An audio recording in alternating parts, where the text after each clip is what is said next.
हिमंत प्रदेश news में आपका स्वागत है। मैं हूं भानु प्रकाश नेगी।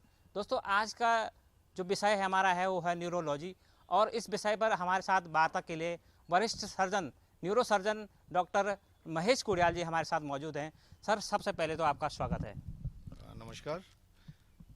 सर, आपसे सबसे पहले जानना चाहते हैं आपके बारे में। बहुत लोग जो है उत्सुक हैं जानने के लिए कि किस तरह का डॉक्टर साहब का अपना जीवन काल है और क्या क्या उन्होंने अभी तक उपलब्धियां हासिल की हैं। तो थोड़ा अपने जीवन काल के बारे में थोड़ा सा बता दीजिए अभी तक का। धन्यवाद। मैं डेफिनेटली संक्षिप्त में बताना चाहूँगा आपके श्रोताओं को कि मेरा जन्म जो है वो 1962 में टिहरी के एक छोटा सा गांव है प्रताप नगर तहसील में, ग्राम सुकरी, वहाँ हुआ था।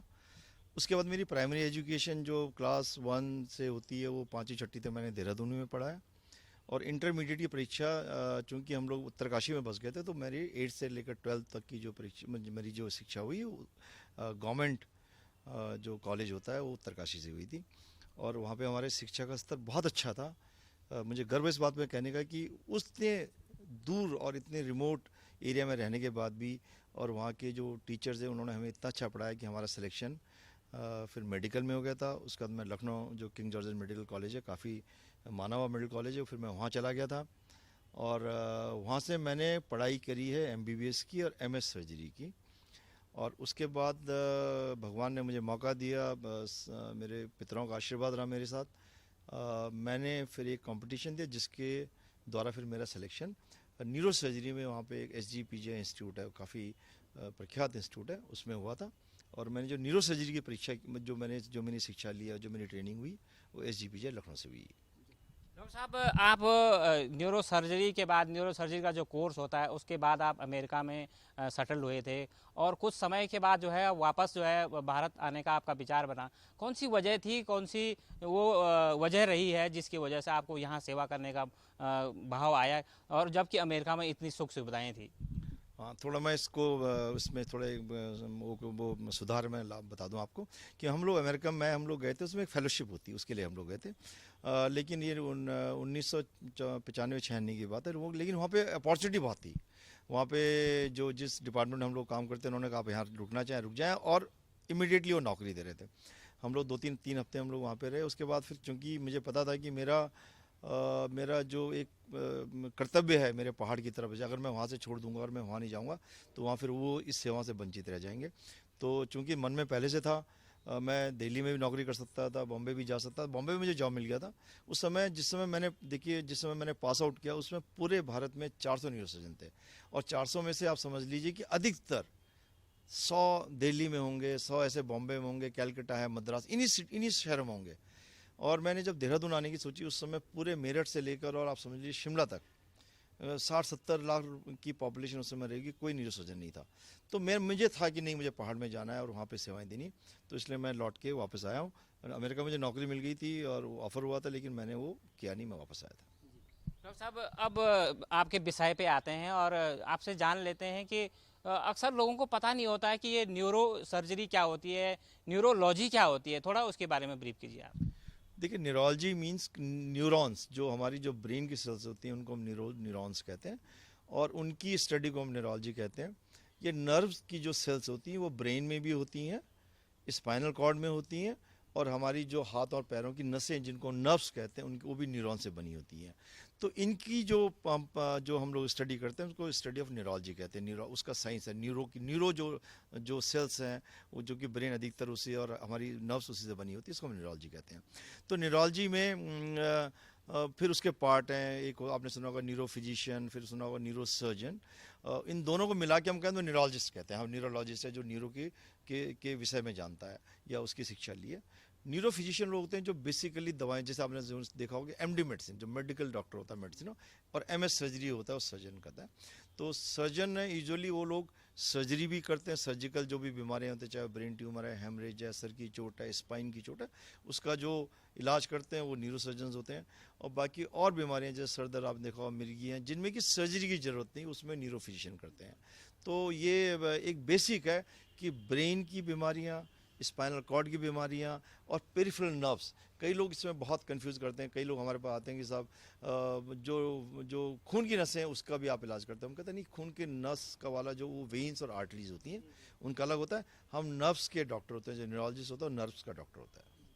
सर, न्यूरो की जो समस्या होती है उसके कारण क्या है, और उसके जो समस्याएं शुरुआती दौर में आती है वो किस तरह की समस्याएं आती है?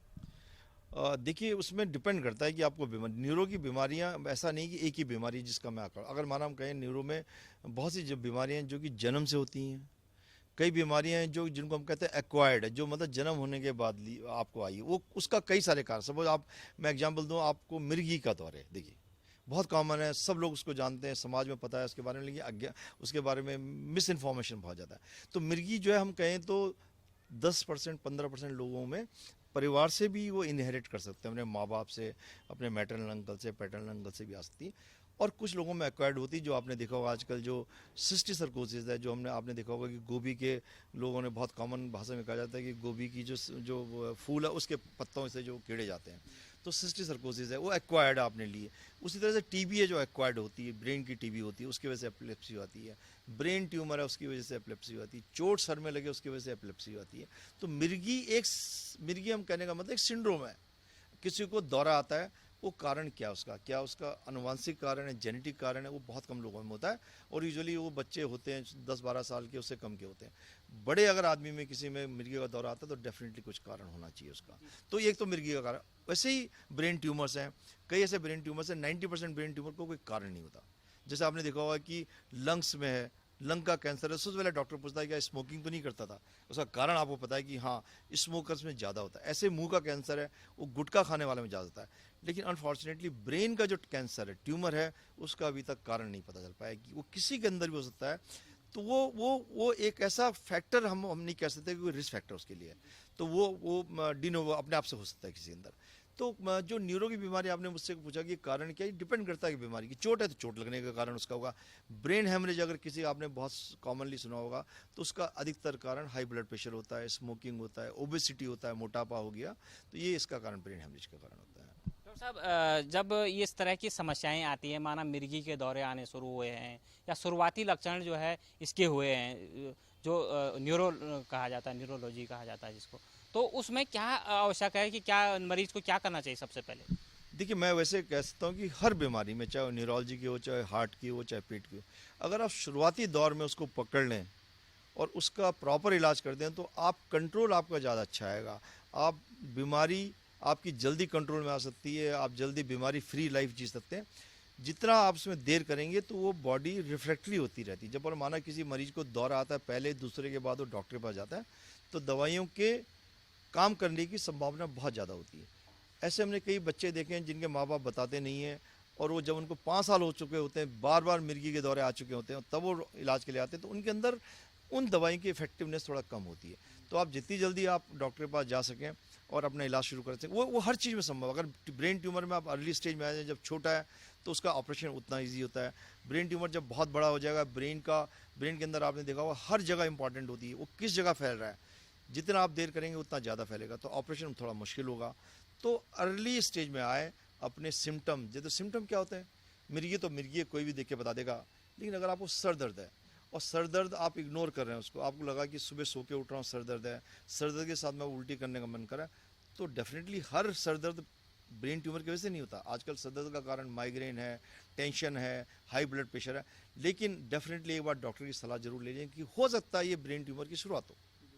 तो आप अपने सिम्टम को इग्नोर मत करिए। ये मत करिए कि साहब मैं अपने बगल के केमिस्ट से जाके दवाई ले लेता हूँ, ये खतरनाक सिद्ध हो सकता है।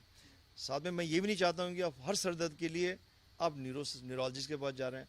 देखिए, आपको भाई खर्चा भी आता है, वो आपको होता है, उससे मिलना मुश्किल हो, तो आप अपने किसी फैमिली डॉक्टर से मिलिए, वो आपको गाइड करेगा कि आपका सर दर्द टेंशन की वजह से, माइग्रेन की वजह से, हाई ब्लड प्रेशर की वजह से, या इस सर दर्द का कारण ब्रेन ट्यूमर भी हो सकता है। तो अपने आप आपसे कहेगा कि आप किसी स्पेशलिस्ट न्यूरोलॉजिस्ट को दिखाइए। डॉक्टर साहब, अब मेन बात जो आती है कि इसमें ब्रेन ट्यूमर को लोग कहते हैं कि ब्रेन ट्यूमर हो गया है, अब मरीज का बचना बहुत मुश्किल है, तो क्या ये बात सच है? क्या इस तरह से हो सकता है क्या? नहीं, बिल्कुल एक गलतफहमी है। ब्रेन ट्यूमर्स कई टाइप के होते हैं। ब्रेन ट्यूमर्स में कैंसरस ब्रेन ट्यूमर भी होते हैं और नॉन कैंसरस ब्रेन ट्यूमर होते हैं। इनफैक्ट अगर जब हम ऑपरेशन करते हैं तो हमें जो कैंसरस ब्रेन ट्यूमर का ऑपरेशन मेरे लिए बहुत ईजी होता है किसी भी न्यूरोसर्जन के लिए, और नॉन कैंसरस ट्यूमर का आप सोच सकते हैं, आप जो कैंसर नहीं है उनमें हमें ज़्यादा समय लगता है, वो हमारे लिए ज़्यादा डिफिकल्ट होते हैं उनके अंदर, क्योंकि जो नॉन कैंसरस ट्यूमर होते हैं वो यूजुअली तब आते हैं पकड़ में जब वो बहुत बड़े हो चुके होते हैं। तो हर ब्रेन ट्यूमर का ये कहना है कि अब इसमें जान का खतरा है, बिल्कुल गलत है। आजकल ब्रेन ट्यूमर के ऑपरेशन बहुत ही ज़्यादा सक्सेसफुली होते हैं, बहुत ज़्यादा सक्सेसफुली। लेकिन कुछ ब्रेन ट्यूमर मैं कह सकता हूँ करीबन 25 से 30% ब्रेन ट्यूमर ऐसे हैं जो कि बहुत ही हाईली कैंसरस हैं। उनका ऑपरेशन होगा, उनके अंदर बिजली की शिकायत लगेगी, कीमोथेरेपी लगेगी, उन लोगों के अंदर डेफिनेटली मैं मान सकता हूँ कि उनका लाइफ स्पैन, उनकी ज़िंदगी बहुत कम होती है। लेकिन हर ब्रेन ट्यूमर की नहीं, जो बेनाइन ब्रेन ट्यूमर की काफ़ी तादाद है, 50% से ज़्यादा जो बेनाइन ब्रेन ट्यूमर्स हैं, और उनका ऑपरेशन अगर सक्सेसफुली हो जाए, होता है जो कि आज देहरादून में या रिमोट एरिया में होने लग गया वो, तो इसलिए ब्रेन ट्यूमर, हर ब्रेन ट्यूमर कैंसर नहीं है। और अधिकतर जो बेनाइन ब्रेन ट्यूमर्स हैं उनका ऑपरेशन के बाद वो नॉर्मल लाइफ जीते हैं, नॉर्मल लाइफ जीते हैं बिल्कुल। तो साहब अक्सर देखा जाता है कि जैसे पहाड़ी क्षेत्रों में भी है और यहाँ पे भी है, कमर में नस दब जाती है, उसके कारण जो है तमाम जो समस्याएं पैदा हो जाती है, वो उसमें कई बार जो है सर्जरी की नौबत आ जाती है। तो सर्जरी की नौबत कब आती है और कब जो है इसको अधिक उपचार की आवश्यकता होती है? ये आपने बहुत ही अच्छा सवाल पूछा है, क्योंकि ये एक ऐसी प्रॉब्लम है जो कि ये दिखा गया कि हर इंसान को अपनी लाइफ टाइम में, अगर उसकी उम्र 70-80 साल की है, कभी ना कभी कमर दर्द और जो नस दबने की तकलीफ ज़रूर होगी।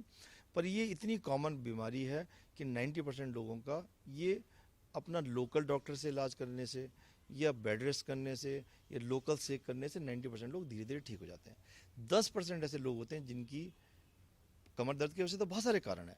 जो सबसे कॉमन कारण है जो लोअर बैक में होता है वो होता है स्लिप डिस्क को जिसको कहते हैं, और जिसको कॉमन हम लोग भाषा में कहते हैं कि पैर में दर्द जाता है, तो शियाटिका हम लोग कहते हैं उसको।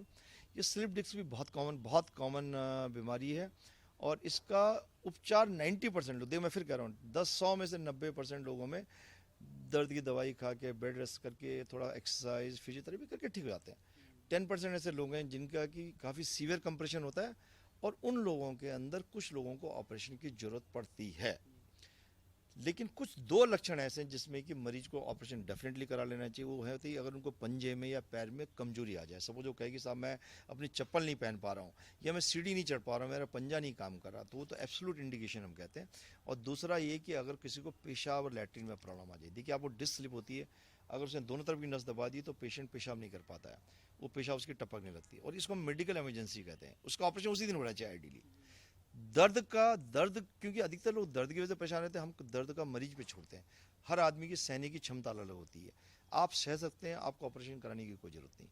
लेकिन अगर आपको 2 लक्षण दिखाई पड़े, अगर आपका पंजा फुट ड्रॉप हो जाए, आपको आप चप्पल नहीं पहन पा रहे हैं, चप्पल पैर में पहनते निकल जाती है, या पेशाब करने में तकलीफ हो रही है, आपको जोर लगाना पड़ रहा है, या बूंद बूंद से पेशाब टपक रहा है, तो डेफिनेटली ये मेडिकल, तो ये 2 इंडिकेशन ऐसे हैं जो कि पक्का होने चाहिए। बाकी कमर दर्द है, पैर का दर्द है, ये मरीज पे डिपेंड करेगा कि उसकी सहन क्षमता कितनी है, और वो उस पर कितनी आफत आई हुई दर्द की वजह से, उनमें भी ऑपरेशन होता है। तो साहब आप टिहरी ज़िले से रहने वाले हैं, तो आप पहाड़ के दर्द को भी बहुत भली बात से जानते हैं। तमाम बोझा उठाने से और बड़े भारी काम करने से लगातार उन्हें कई तरह की समस्या न्यूरो की हो जाती है। तो वहाँ पर क्या किए जाने की आवश्यकता है, और वो लोग कहाँ दिखाएं जल्द से जल्द? अगर न्यूरो सर्जन के पास नहीं आ पा रहे हैं तो कहाँ दिखाएं अपने आप को? देखिए मैंने खुद कहा कि न्यूरो सर्जन आने के बाद ज़रूरत भी नहीं थी, कि अगर हमारे जो प्राथमिक चिकित्सा केंद्र हैं और जो हमारे जो डिस्ट्रिक्ट हॉस्पिटल्स हैं, वहाँ पे डॉक्टर्स को इन सबका ज्ञान होता है। आप उनके पास जाएं, उनकी राय लें, जो दवाई आप पहली बार दर्द हो के आपको किसी न्यूरोलॉजिस्ट के पास जाने की ज़रूरत नहीं, क्योंकि जो दवाई मैं लिखूंगा वो उस डॉक्टर को भी पता है, वहाँ पे वो लिख सकता है आराम से। जब उससे आराम ना मिल रहा, या डॉक्टर को कुछ उसमें लग रहा हो कि इस मरीज के अंदर कुछ गड़बड़ है, इसको पेशाब करने में तकलीफ है, इसके पैर में कमजोरी आ रही है, तो भी सकता है। पहली बात तो ये है कि अगर आप अपना ध्यान रखेंगे, अगर आप पॉस्चर अपना ठीक रखेंगे, आप वजन भी, अगर देखो आप काम भी करना पड़ेगा, ये नहीं कहते, लेकिन उसका एक तरीका होता है प्रॉपर। अगर आप किस तरह से सामान उठाते हैं, आप अपनी कमर का ध्यान कैसे रखते हैं, आपके बैठने का तरीका क्या है, आपके सोने का तरीका क्या है, अगर इन चीज़ों पर ध्यान रखेंगे तो आई थिंक पहाड़ के लोगों के अंदर फिजिकल स्ट्रेंथ बहुत अच्छी होती है। उनके अंदर किसी भी वियर एंड टीयर को सहने की क्षमता ज़्यादा होती है। पर चूंकि वो हेल्थ कॉन्शियस नहीं होते। वो ये नहीं कि सुबह वॉक कर रहे हो, एक्सरसाइज कर रहे हो, वो नहीं करते हैं वो। तो ऑब्वियसली उनके अंदर हड्डियों के अंदर डिजनरेशन ज़्यादा होता है, कैल्शियम की उनको न्यूट्रिशनल प्रॉब्लम हो जाती है, कैल्शियम कम हो जाता है। तो पहली बात तो मैं कहूँगा कि अगर किस तरह अपना खान पान आप अच्छा रख सकते हैं जिसमें कि कैल्शियम की डेफिशिएंसी ना हो, धूप बहुत इंपॉर्टेंट है। हमारे विटामिन डी बनाने के लिए जो है वो धूप बहुत इंपॉर्टेंट है। तो कोशिश करें, पहाड़ में धूप बहुत अच्छी होती है, आप कम से कम 1 घंटा 1.5 घंटा अगर आप कपड़े उतार के अगर धूप में रह सकें तो आपका विटामिन डी काफ़ी अच्छा बन जाएगा। और कोशिश करें कि आपका पोस्चर ठीक हो। देखिए आपने देखा जब हम हमारे जो पूर्वज थे आज से हज़ारों साल पहले, ये बांदर थे जो चारों पैरों पे चलते थे, बड़ी मुश्किल से हम खड़े हुए हैं। आज के ज़माने में फिर क्या हो गया, बच्चे फिर वो अपना उन्होंने मोबाइल लेके फिर वही पोस्चर शुरू कर दिया। ये बहुत खतरनाक चीज़ है। अगर आप अपना पोस्चर सीधा रख के आप बैठते हैं, यूँ बैठते हैं, तो आपके कमर की तकलीफ होने के चांसेस बहुत कम है। सबसे पहले तो इसमें प्रिवेंशन है, प्रिकॉशंस है।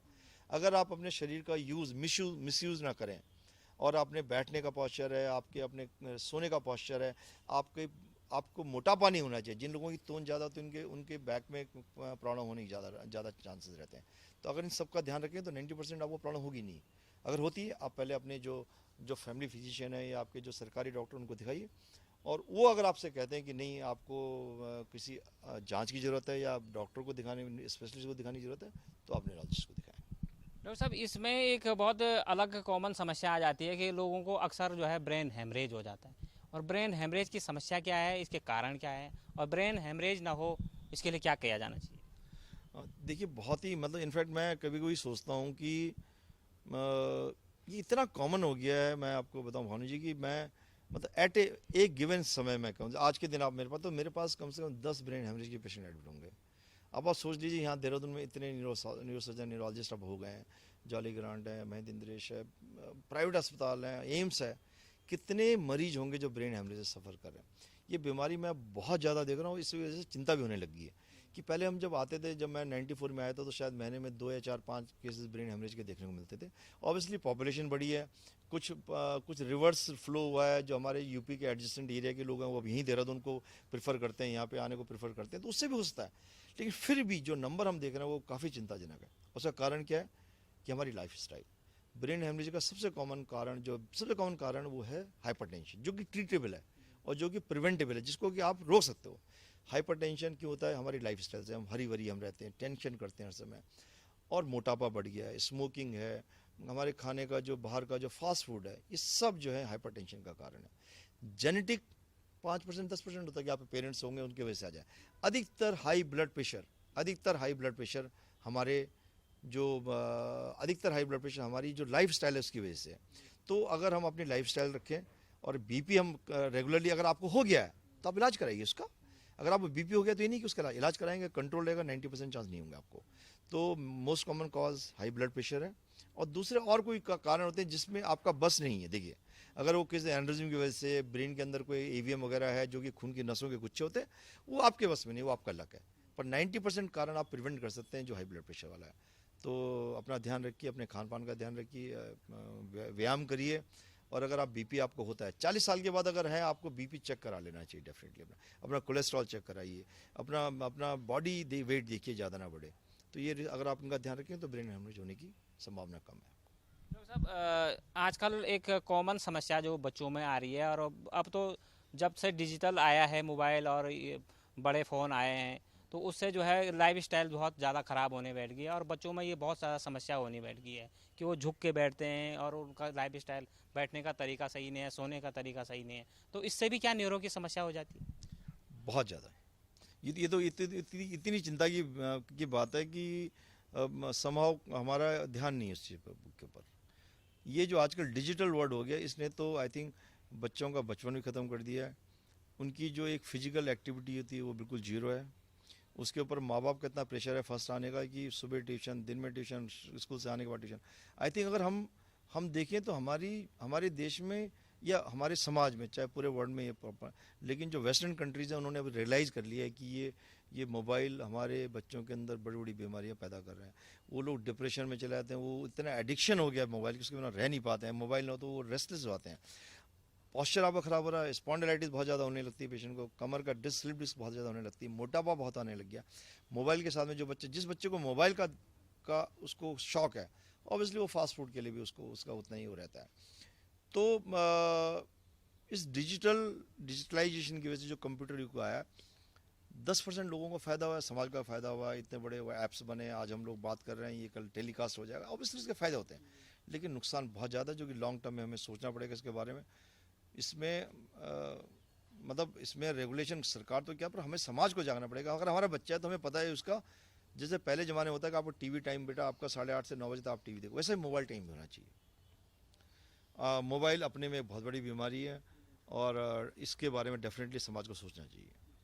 तो सब एक इसमें कॉमन समस्या लोगों में आती है कि एक भ्रांति भी है कि जब कमर में नस दब जाती है, उससे जो है जब ऑपरेशन की बारी आती है तो लोग कतराते हैं कि ऑपरेशन सक्सेस नहीं होगा, वो चल नहीं पाएगा या उससे बहुत सारी दिक्कतें बाद में होंगी। तो ये कितना सच और कितना झूठ है? देखिए, मैं हम ये डेफिनेटली आपने बहुत सही बात कहा, और जब भी अगर कोई हमारे पास स्पाइन का पेशेंट आता है तो हम उसको कहते हैं कि ऑपरेशन की ज़रूरत है, तो पहला उसका एक सेंटेंस, अरे सर स्पाइन कमर का ऑपरेशन, इसमें तो सुना ठीक नहीं होते लोग। तो ये तो डेफिनेटली ज़्यादा आई थिंक, तो मैं लोगों से कहता हूँ कि कोई भी डॉक्टर जो स्पाइन का ऑपरेशन कर रहा है, अगर उसके 10 में से 5 मरीज ठीक नहीं हो रहे हैं, तो आई थिंक वो ऑपरेशन करना ये तो बंद कर देगा, क्योंकि वो इतनी स्ट्रेस नहीं ले सकता कि मेरा मरीज ठीक नहीं हुआ। देखिए, मैं ये कह सकता हूँ कि 10 में से 8 या 9 पेशेंट जो है बहुत सेटिस्फाइड रहते हैं। 1 या 2 मरीजों को ये होता है कि वो ये कहेंगे डॉक्टर साहब मुझे उतना आराम नहीं मिला। पर ये कहना है कि स्पाइन के ऑपरेशन के बाद कि पेशेंट पैरालाइज हो जाएगा उसको और ज़िंदगी भर बेड पे आ जाएगा, ये बहुत गलत धारणा है और लोगों को इसको बदलना पड़ेगा। साथ में मैं ये भी कह सकता हूँ कि जो स्पाइन के जो डिस्क के ऑपरेशन है, जरूरी ऑपरेशन नहीं होते हैं कि आपको कराने, ये डिपेंड करता है कि आप पे कितनी बीतरी, आप उस पेन को कितना सह पा रहे हैं। तो स्पाइन के ऑपरेशन के बाद जो ये जो लोगों के अंदर धारणा है कि इसकी वजह से पैरालाइज हो जाएगा, पेशेंट चल नहीं पाएगा, आई थिंक बिल्कुल गलत है। क्योंकि देखिए, डॉक्टर चलो ठीक है, उसके लिए एक उसका प्रोफेशन है, पर कोई भी डॉक्टर अगर आपने 10 मरीजों में से 9 मरीज उसके पास डिससेटिस्फाइड आ रहे हैं या 8 मरीज का डिससेटिस्फाइड आ रहे हैं, तो आई थिंक वो बंद कर देगा, वो काम करना कभी नहीं करेगा। पर मुझे पता है कि स्पाइन के सर्जरी में चाहे, अब वो डिपेंड करता है कौन सा, सपोज माना किसी पेशेंट को स्पाइनल चोट लगी हुई है और पहले से पैरालाइज है, तो उसमें तुम सिर्फ एक उसको स्टेबलाइज करते हो। लेकिन जो स्लिप डिस्क है, शाटिका का ऑपरेशन है, स्पाइन ट्यूमर का ऑपरेशन है, इनके अंदर बहुत अच्छा इंप्रूवमेंट आता है और 90% पेशेंट ठीक हो जाने चाहिए आपके। तो इसमें आई थिंक ये पुराने चला आ रहा है पुराने ज़माने से, और लोगों के अंदर अभी, क्योंकि अगर मैं किसी से कहता हूँ कि आपको ब्रेन का ऑपरेशन कराना है, तो मुझसे पूछता है सर खर्चा कितना है। देखो, एक बार उसने नहीं बोला कि मैं मेरी जान का क्या हुआ, मुझसे पूछता है खर्चा कितना आएगा। स्पाइन के ऑपरेशन के लिए बोलो, वो कहता है डॉक्टर साहब स्पाइन का ऑपरेशन सर बहुत खतरनाक होता है सुना। हम कहते हैं भाई, अब देखो वो मिसकंसेप्शन है, कहीं ना कहीं धारणा रहेगी। उसका 2 कारण एक और हो सकता है भानु जी की, कई जगह अगर आपने डिस्क आपने देखा, इसका मतलब आपका सिलेक्शन ऑफ पेशेंट गलत है। हो सकता है उस मरीज को बीमारी कोई और हो, उसको आर्थराइटिस हो, पर आपने डिस्क का ऑपरेशन कर दिया, तो वो पेशेंट सेटिस्फाइड नहीं रहेगा। तो I think selection of patient is important, कि जो आप बीमारी सोच रहे हो और जिस बीमारी का ऑपरेशन कर रहे हो, उस मरीज को उसी वजह से कष्ट नहीं है। अगर आप सिर्फ MRI देख के उसके बेसिस पर डिसीजन ले लोगे, तो आई थिंक आपका डिसीजन गलत हो सकता है कभी। पहाड़ों में और अब तो मैदानी क्षेत्रों में भी अब सुपर फास्ट गाड़ियाँ चल रही है और उसकी वजह से जो है लगातार केसेज आते हैं, एक्सीडेंट हो जाते हैं। तो कई मरीजों के सर में भी चोट होती है, पीठ में भी चोट हो जाती है और कई अंगों में चोट हो जाती है। तो इस मामले में जो है किस तरह से न्यूरो सर्जरी की जानी चाहिए और इम्पोर्टेंट क्या है सबसे पहले इसमें? देखिए, इसको जो जो आप बता रहे हैं, इसको हम कहते हैं पॉलीट्रॉमा। पॉलीट्रॉमा मतलब कि शरीर के एक से ज़्यादा अंग में चोट लगी है, और ये बहुत कॉमन होता है। पेशेंट की जांघ की हड्डी भी टूटी हुई है, उसके सर में भी चोट है, उसके रिब्स भी टूटे हुए हैं, तो ये पॉलीट्रॉमा है। पॉलीट्रॉमा में यूजुअली इसीलिए हम लोग टीम होती है जिसमें कि न्यूरो सर्जन होता है, ऑर्थोपेडिक सर्जन होता है, जनरल सर्जन होता है, प्लास्टिक सर्जन होते हैं। ये लोग असेस करते हैं कि किस बीमारी की वजह से कितना खतरा है, लाइफ थ्रेटनिंग इंजरीज कौन सी है। हो सकता है कि आपके पेशेंट जो अस्पताल में लाया गया हो वो बेहोश हो, लेकिन सर की चोट की वजह से उसको उतना जान का खतरा ना हो जितना जान का खतरा छाती की चोट से। तो असेसमेंट करा जाता है, ये टीम वर्क होता है, हमें असेस करना पड़ता है इस पेशेंट की जान का खतरा उसको किस चीज़ से है, और उसके अकॉर्डिंगली फिर हम उसका ट्रीट करते हैं। पर अधिकतर ये देखा गया था अब तक, जब तक कि अगर सर की चोट हो सबसे खतरनाक मानी जाती थी, क्योंकि वो एक आपको उसके बारे में अनप्रिडिक्टेबिलिटी बहुत थी। हर जगह CT स्कैन नहीं होते थे। कई बार क्या होता था कि पेशेंट होश में और अगले दिन मर गया, क्योंकि वो उसका सर के अंदर क्लॉट बन रहा था। तो सर्जन्स डॉक्टर्स भी घबराते थे कि भाई इसको हेड इंजरी ना हो। तो आपने देखा होगा कि पहले जितने भी हमारे रिमोट एरिया थे, चाहे वो देहरादून है, हरिद्वार है, उससे मरीज को अगर थोड़ा भी उसके खरोंच है सर में या थोड़ा छोटा, उसको कहते हैं आप चंडीगढ़ चले आए, क्योंकि अनप्रिडिक्टेबिलिटी थी। पर अब काफ़ी यहाँ पे डेवलपमेंट हो चुका और यहाँ पे काफ़ी सपोर्ट सिस्टम है देहरादून में, ऋषि मतलब हम लोगों के इस प्रदेश में। तो चाहे वो कितनी भी गंभीर चोट हो, सबका इलाज यहाँ पे हो सकता है।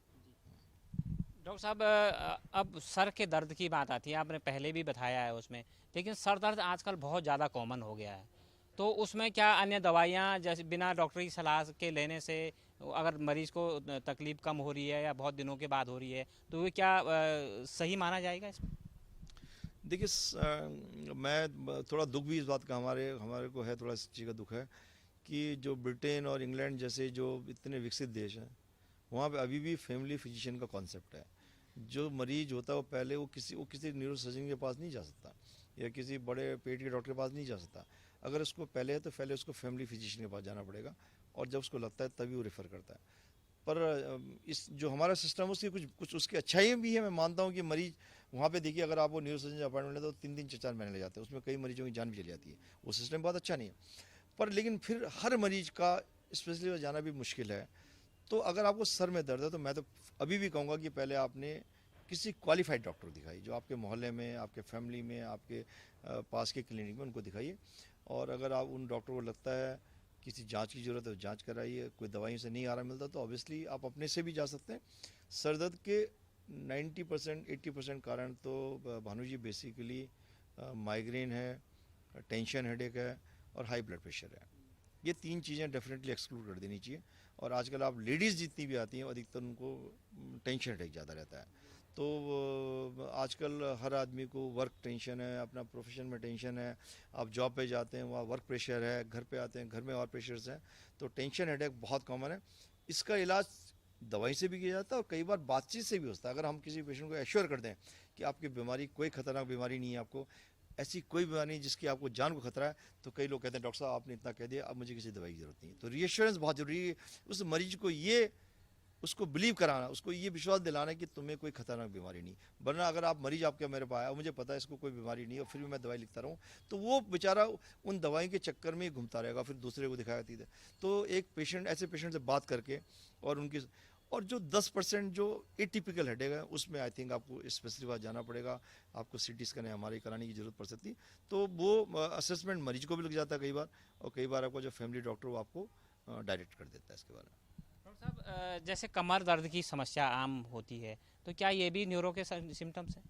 देखिए कमर दर्द तो बेसिकली क्या होता है कि ऑब्वियसली कोई भी देख सकता है, एक जनरल फिजिशियन देख सकता है, ऑर्थोपेडिक्स देख सकता है, तो ये हर हर डॉक्टर को इसके बारे में क्या है। लेकिन जब वो कमर दर्द दवाइयों से नहीं ठीक हो रहा हो, जब वो कमर दर्द आपके नॉर्मल इलाज से नहीं ठीक हो रहा, तो डेफिनेटली तब न्यूरो सर्जन है, स्पाइन सर्जन की आपको ज़रूरत पड़ती है। तो चूँकि होता क्या कि मरीज़ आजकल के ज़माने में पेशेंट जो दूसरा डॉक्टर वो भी चांस नहीं लेना चाहता है, तो वो एक बार देखता नहीं आराम मिलता तो स्पेशलिस्ट को भेज देता। न्यूरो सर्जन का रोल उन लोगों में जो और जगह से ठीक नहीं हो रहा हूँ, फिर हमें अंदर देखना पड़ता है, हम हमारा ही कराते हैं क्या कॉम्प्लिकेशन है। तो वो डिपेंड करता है। आजकल स्पाइन टीबी बहुत हो गई है, कमर का दर्द है, मैंने आज ही एक मरीज देखा जिसमें 5 महीने से कमर का दर्द था, एमआरआई कराया तो टीबी निकल के आई है। तो स्पाइन की टीबी बहुत कॉमन है, वो सस्पेक्ट करनी पड़ती है, उसके लिए जांच करानी पड़ती है।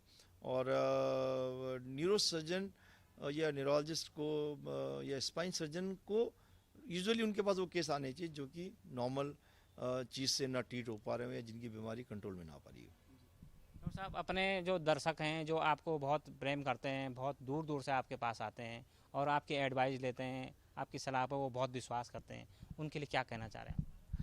देखिए मैं ये कहना चाहूँगा कि एज ए न्यूरोलॉजिस्ट या न्यूरो सर्जन होने के नाते मैं कहूँगा कि कुछ बीमारियाँ तो ऐसी होती हैं जिन पे आपका बस नहीं है, लेकिन फिर भी हमारी जो न्यूरो की 80% बीमारियाँ ऐसी हैं जिनको आप प्रिवेंट कर सकते हैं, जिनको आप अपने आप से रोक सकते हैं। जैसे अगर हाई ब्लड प्रेशर है जिसकी वजह से ब्रेन हेमरेज का डर होता है, आप उसको कंट्रोल कर सकते हैं। जो कमर दर्द है, सर्वाइकल स्पॉन्डिलाइटिस है, कमर का स्लिप डिस्क है, आपका प्रॉपर पॉस्चर, आप एक्सरसाइज करिए। तो मैं एक संक्षिप्त में कहना चाहूँगा, बहुत सारी ऐसी बीमारियाँ हैं जिसको अगर आप प्रॉपरली अपने स्वास्थ्य का ध्यान रखें, अपने खाने पीने का ध्यान रखें, मोटापा ना बढ़ने दें, अगर आपको कोई बीमारी उसका प्रॉपर इलाज कराते रहें, तो आप 90% बीमारी तो आपको छुएंगी भी नहीं। और अगर भगवान ना करे ऐसी कोई बीमारी आपको होती है जो आपके बस में नहीं थी, तो उसका आज अच्छा इलाज है। तो मैं सबसे पहले तो चाहूँगा कि भगवान ना करे किसी को ऐसे कोई प्रॉब्लम आए, लेकिन उसमें सबसे बड़ा रोल आपका अपना है।